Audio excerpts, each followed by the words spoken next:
Hi guys! Maayong adlaw sa tuang tanan diha no. We are back again and again with another.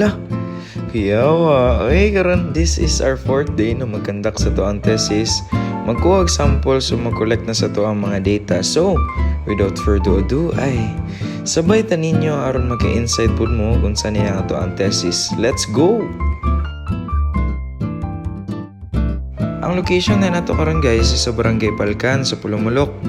Diri naabot na ta sa ilahang barangay hall and timing naabot na pud ang atoang tour guide. So, nagdiretso na lang pud ta sa atoang first water source. Duol-duol lang din ato ang first water source guys, kaya nag-travel lang tag 20 minutes gikan sa barangay hall paadto diri. Sa ato ang first water source, located din siya sa Purok Makarandan. Usa na siya ka spring nga nagasupply og tubig sa tibuok nilang purok. Dili din siya develop spring guys nga naay mga distribution lines paadto sa mga balay-balay. Ang method sa pagkuha nila tubig kay ang pagigib.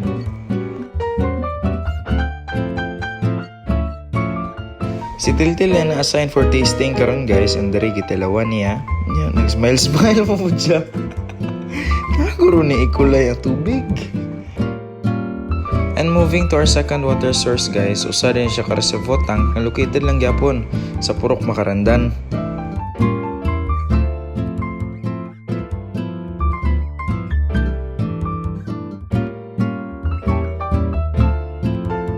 Diri guys, lingaw na siya kay layo ug lisod ko yung dalan. Pero memorable ni siya kay daghan jud may mga experiences ba nga pwede na mo i-share sa inyo ha. Diri guys, first aberya naharos din ang motor. Pero diri nga part guys, medyo tungason na niyang dalan. And nanagid mi sa bukid na gyud ani. And diri guys, daghan sila kabayo kay mao naman ilahang mode of transportation diri sa bukid.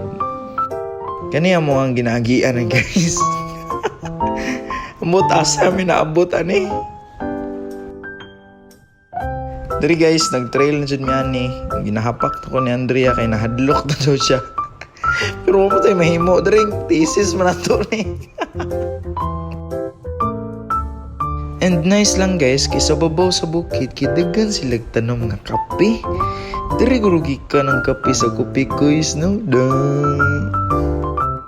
Dari guys, since dili naman makasulod ang motor, so nag-hiking series na pud mi. And dari guys, nagsugod na tagbaktas and medyo layo pud yato ang water source guys. Hantod, naabot na jud mi sa third water source. Kabuya, uy. Usa din siya ka-develop spring guys, kan located sa Kiumang. Bali nagkuha lang example sa outlet sa unahan guys, kay dili may makuha example sa source mismo. Ug ingani diya mo makita sa taas guys, mao nang worth it jud kayo mo kahago ining magsaka kay ingani man na mo ang view. Once in a lifetime experience ba nga makita na mo nga healthy man kayang nature da. And diri guys, naog na mi pabalik kay magadto na mi sa moang next water source. And diri guys, naglingi-lingi mi sa kabayo. And so sige na maglingi. Nahulog mo sa kilid. Pero goods lang to guys, kay ligid lang nahulog.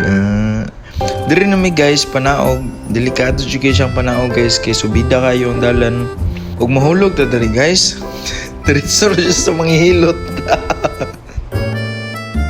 And moving to our next location guys, mura na pug disyerto. And pag-abot na mo sa mga 4th water source, dito na lang po may nag-lunch. And timing po guys, ang water tender, kinapoy pa birthday sila. Tikay. After na mag-lunch guys, kinagpadayon namin sa mga 4th water source. Usa din siya ka-reservoir tank nga located sa Palakasam. Nani siya ido ka klase nga tubig guys, nga gikan sa spring o gikan sa deep well. Ang una na mong gikuha nga sample guys, kay ang tubig nga gikan sa spring, kay duha man ni katangke. Ang sa taas gikan sa spring ug ang kaning sa baba gikan sa deep well.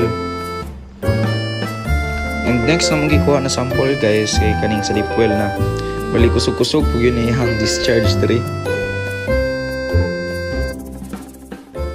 Moving to our last destination guys, mag-adto na tag sapa para i-test ang iyahang flow rate gamit ang float method.